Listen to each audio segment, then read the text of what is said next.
پاکستان کو پاکستان بنا لیا اور ہمارا جنازہ پڑھ کے چلے گئے. لکھا ہے آخری جو اخبار چھپا ہے پاسبان کا، وہ آخری جو لکھا ہے کہ ہم یا تو یہ مرتد بنا لیے جائیں گے یا یہ مار دیے جائیں گے، ہم ان کا جنازہ پڑھا. اگر اس کو تسلیم کر لیا جائے کہ ہم زیادہ کام کر رہے ہیں، دوسرے جگہوں پر رہنے والے مسلمان ہماری بنسبت کم کام کر رہے ہیں، تو پھر ہمیں یہ ماننا پڑے گا کہ ہم ان سے اچھے حال میں ہیں. ویسے تو دیکھنے میں یہ لگتا ہے کہ ہم بہت مشکل حالات میں ہیں، ہر آدمی اس کو کہے گا. آج کی تاریخ میں اگر ہم سب مل کر بھی یہ بات کہیں کہ نہیں ہم دوسرے جگہوں سے زیادہ اچھے حال میں ہیں، تو کوئی اسے تسلیم نہیں کرے گا. عمل نہیں ہوگا تو انفرادی زندگی ہو یا اجتماعی زندگی ہو، بے عمل قوم کے اوپر سے عمل کرنے والی قوم، چاہے وہ خدا کی باغی ہی کیوں نہ ہو، عمل کرنے والی قوم بے عمل قوم کو پیروں تلے روند کر گزر جائے گی. یہ فطرت. اگر کوئی بہت بڑا ٹھیکیدار یہاں رہتا ہو مسلمانوں کا، پورے ملک کے یا پوری دنیا کے، وہ چاہے جتنے دعوے کر لے، لیکن جمعیت علماء کو اگنور کر کے وہ اپنے علاقے میں کوئی کام نہیں کر سکتا. انڈیا کے دو پارٹ ہوتے ہیں. ایک پارٹ وہ ہوتا ہے، وہ پاکستان بنانے والوں نے بھی پہلے سے بنے ہوئے پاکستان کو پاکستان بنایا، بڑا کمال کیا. مجھے حیرت ہوتی ہے، ارے عقل پہ پتھر پڑ گئے تھے. اب میں یہ تو نہیں کہوں گا کہ کسی سازش کا شکار ہو گئے تھے. آج کل لوگوں میں یہ چل رہا ہے انہوں نے غلطی کری. ہمیں اردن میں پیدا ہونے والے کے اوپر ایک انعام کیا ہے کہ اس کو ایمان عطا فرمایا ہے، اور تو بہت سارے انعام ہیں ہی ہیں ان کے اوپر بھی، ہمارے اوپر بھی. ہمارے اوپر دو انعام کیے، ہمیں ایمان بھی عطا فرمایا اور ہمیں یہ مقدس سرزمین میدان عمل کے طور پر عطا فرمایا. سبحان اللہ. یہ مقدس سرزمین ہے کیونکہ یہ میدان عمل ہے ہمارا. کسی بھی قوم کے لیے تنظیم کا ہونا، جماعت کا ہونا، جمعیت کا ہونا اسی طرح ضروری ہوتا ہے جیسے فرد کے لیے آکسیجن کا ہونا.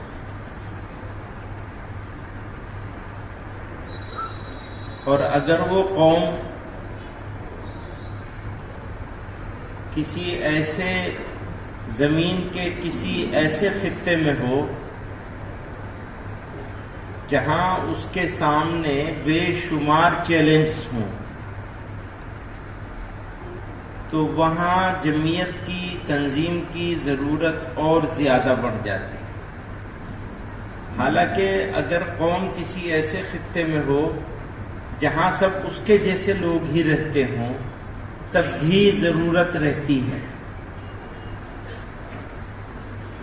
مثلا کوئی ایسا علاقہ ہے جہاں صرف مسلمان ہیں، کوئی ایسا ملک ہے جہاں صرف مسلمان ہیں، وہاں پر بھی تنظیم کی ضرورت ہوتی ہے.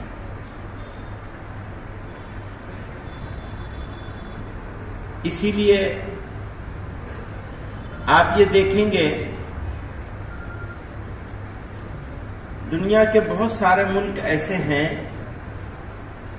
جہاں صرف مسلمان ہیں یا مسلمانوں کی غالب اور واضح اکثریت ہے،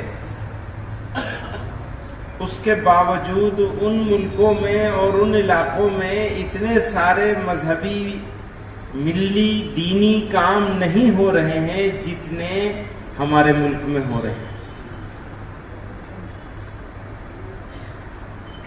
اس بات کے دو چیزیں اس بات سے نکلتی ہیں. اگر اس کو تسلیم کر لیا جائے کہ ہم زیادہ کام کر رہے ہیں، دوسرے جگہوں پر رہنے والے مسلمان ہماری بنسبت کم کام کر رہے ہیں، تو پھر ہمیں یہ ماننا پڑے گا کہ ہم ان سے اچھے حال میں ہیں. ویسے تو دیکھنے میں یہ لگتا ہے کہ ہم بہت مشکل حالات میں ہیں، ہر آدمی اس کو کہے گا. آج کی تاریخ میں اگر ہم سب مل کر بھی یہ بات کہیں کہ نہیں ہم دوسرے جگہوں سے زیادہ اچھے حال میں ہیں تو کوئی اسے تسلیم نہیں کرے گا.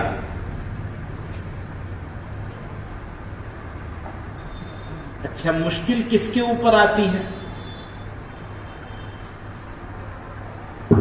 مشکل اسی پر آتی ہے جس سے اللہ میں خوش ہوتے ہیں. یہ ہے پہچان خاصان خدا کی ہر زمانے میں. یہ ہے پہچان خاصان خدا کی ہر زمانے میں کہ خوش ہو کر خدا ان کو بلا میں مبتلا کر. سبحان اللہ سبحان اللہ.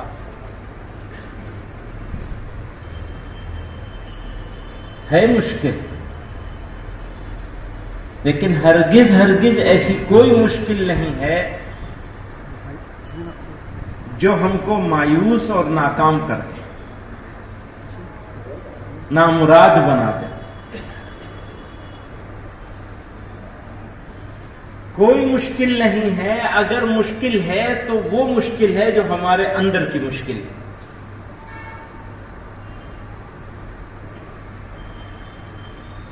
ہمارے اندر کی مشکل کیا ہے؟ چند لفظوں میں اگر اس پر بات کی جائے تو پہلا تو یہ کہ ہم نے سوچنا چھوڑ دیا. جب سوچنا چھوڑ دیا تو ہماری زندگی سے ارادہ نکل گیا. ارادے سے بھی آگے کی ایک چیز ہوتی ہے جس کو کہتے ہیں عزم.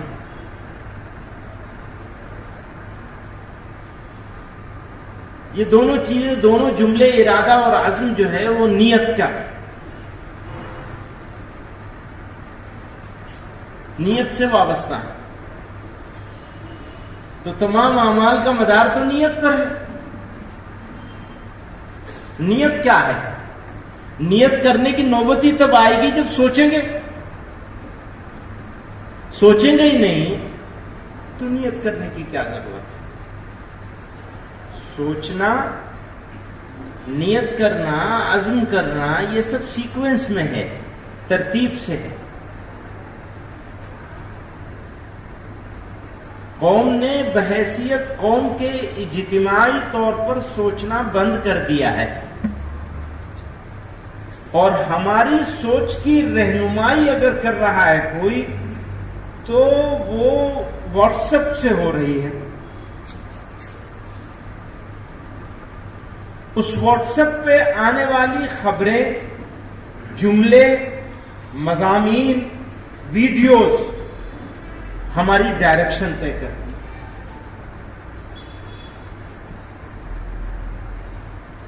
نتیجہ یہ ہے کہ امت کا، ملت کا اکثر طبقہ، نوجوان خصوصاً، جس میں ہمارے نوجوان علماء بھی شامل ہیں، مایوسی کا شکار ہو رہا ہے.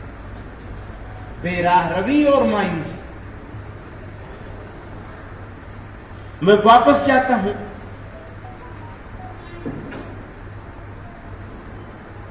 سوچنا بند کر دیا. اچھا سوچنے کا موقع ہی نہیں رہتا. یہ واٹس ایپ، سوشل میڈیا اور ہمارے ہاتھ میں موجود یہ ٹیلی فون نے ہم کو اتنا مصروف کر دیا ہے کہ ہمارے پاس اپنے ضروری کاموں کے لیے وقت کی تنگی ہو گئی ہے. بالکل ضروری کام جو ہے وہ بالکل گلے پڑ جاتے ہیں تو مجبوری میں کر لیتے ہیں ہم لوگ. خیر، تو سوچنا بند کر دیا، نیت چلی گئی. نیت گئی تو عزم کہاں سے آئے گا؟ عزم نہیں ہوگا تو عمل نہیں ہوگا. عمل نہیں ہوگا تو انفرادی زندگی ہو یا اجتماعی زندگی ہو، بے عمل قوم کے اوپر سے عمل کرنے والی قوم، چاہے وہ خدا کی باغی ہی کیوں نہ ہو، عمل کرنے والی قوم بے عمل قوم کو پیروں تلے روند کر گزر جائے گی. یہ فطرت ہے، اللہ تعالیٰ کا فیصلہ ہے. ہم کتنے اللہ تعالیٰ کے ماننے والے ہوں، عبادت گزار ہوں، تقوی والے ہوں، ہمیں ان کے پیروں تلے روندا جائے گا جو عمل کرنے والے ہیں. یا عمل کرنے والے ہم بن جائیں گے یا رندنے کے لیے تیار ہو جائیں گے، اور کوئی راستہ نہیں۔ اللہ تعالیٰ اپنی عادت کے خلاف کچھ نہیں فرماتا۔ آج کل ہمیں ایک ٹھنڈی ہوا کا ایک جھونکا آیا ہوا ہے، پچھلے 50 سال کی بے عزتی، رسوائی اور ذلت کے بعد، لیکن جہاں سے وہ جھونکا آیا ہے وہاں والوں نے عمل کا کتنا مضبوط نمونہ پیش کیا ہے، اپنی جانوں کا نذرانہ پیش کیا ہے۔ ہم اپنے وقت کا اور ارادے کا نذرانہ پیش نہیں کر سکتے۔ کیا وہاں سے ان کے کام کا ہم کو فائدہ ملے گا؟ کبھی نہیں ملے گا۔ جو کام کرے گا اس کو فائدہ ملے گا، اور جو خوش ہوتا رہے گا۔ خوش ہونا اچھی بات ہے، لیکن خوش ہونے سے کام نہیں چلے گا، اس سے رہنمائی مل سکتی ہے، ہم کو عمل کا جذبہ مل سکتا ہے، ارادہ ہو سکتا ہے، اپنی عادتوں کو بدلاؤ کا عزم ہو سکتا ہے۔ میں اپنے نوجوان دوستوں سے کہتا ہوں، یہاں اکثریت جوان لوگوں کی ہے، وہ مجھے جوان سال بتا رہے تھے، ابھی شہر کی شاعروں کی تو ایسی ہوتی ہے، بھیا ہم تو 50 پورے ہو گئے اور 60 میں داخل ہو رہے ہیں، اب کہاں سے جوان سال لے گئے؟ اب تو آپ لوگ یہاں بیٹھے ہوئے ہیں، اب آپ کو سنبھالنا ہے ملک کو، مسلمانوں کو، اسلام کو، ملت کو، سب آپ کے ہاتھ میں ہے، عزت بھی اور ذلت بھی۔ آپ کیا کریں گے؟ یہ خوشی کی بات ہے کہ جمعیت علماء کے اکثر اضلاع کے ذمہ داران یہاں موجود ہیں، اور میں ہمیشہ کہتا ہوں اس بات کو، جب یہاں کے ساتھیوں کے ساتھ بیٹھنا ہوتا ہے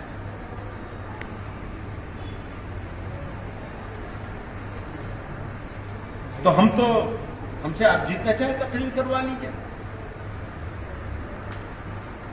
صابر صاحب کہہ رہے تھے 1 گھنٹہ تقریر کرنی ہے، آپ ہم سے 2 گھنٹہ تقریر کروا لیجیے، بولنے میں کیا جاتا ہے۔ پر حافظ پیر شبیر صاحب جب جمعیت علماء کے یہاں کام شروع کیا انہوں نے، تو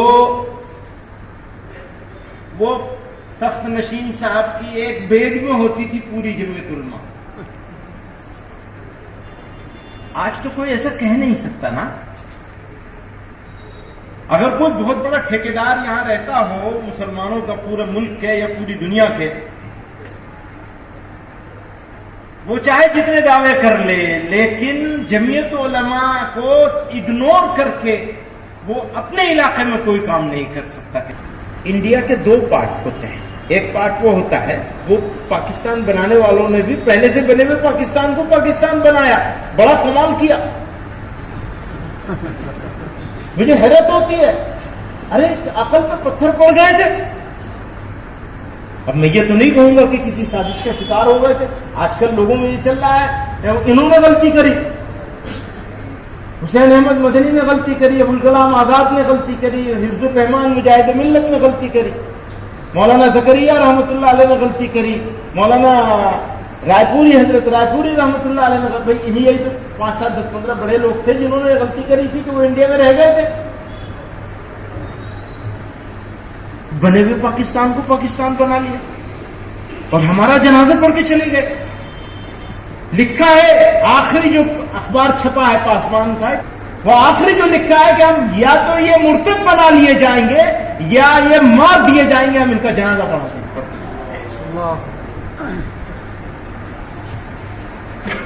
ہم نے وہاں سے سفر شروع کیا تھا کہ ہمارا دوست ہم کو یہ کہہ کے جا رہا تھا کہ ہم ان کی جنازہ پڑھ کے جا رہے ہیں، ہمارا دوست، ہم نے وہاں سے سفر شروع کیا ہے۔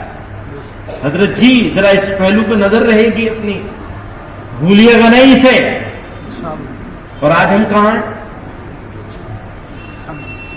کون کہتا ہے؟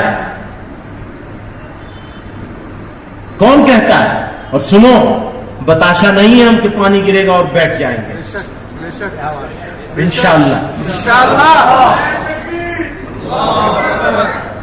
ہاں، پالیسی یہ ہے پالیسی یہ ہے،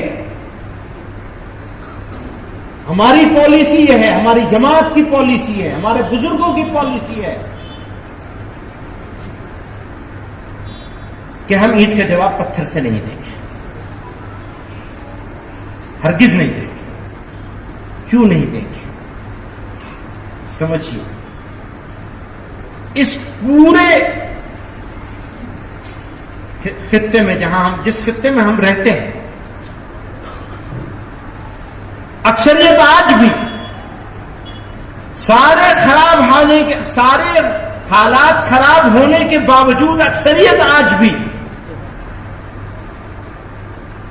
ہماری اور آپ کی دشمن نہیں ہے۔ اچھا یہ بتائیے، ہم اپنی مرضی سے اس ملک میں پیدا ہوئے یا پروردگار کے فیصلے سے اس ملک میں پیدا ہوئے؟ تو ہمیں اردن میں کیوں نہیں پیدا کر دیا اس نے یہاں پیدا کیا، اس کی کچھ حکمت ہوگی نا۔ وہ کیا ہے حکمت اس کی؟ ہمیں اردن میں پیدا ہونے والے کے اوپر ایک انعام کیا ہے کہ اس کو ایمان عطا فرمایا ہے، اور تو بہت سارے انعام ہیں ان کے اوپر بھی، ہمارے اوپر بھی۔ ہمارے اوپر دو انعام کیے، ہمیں ایمان بھی عطا فرمایا اور ہمیں یہ مقدس سرزمین میدان عمل کے طور پر عطا فرمایا۔ یہ مقدس سرزمین ہے کیونکہ یہ میدان عمل ہے ہمارا۔ ہمیں اپنے ایٹیٹیوڈ سے، اپنے رویے سے، اپنے عمل سے، اپنے طرز عمل سے داعیانہ کردار اقوام کے اس سرزمین پر بسنے والی اقوام کے سامنے پیش کرنا۔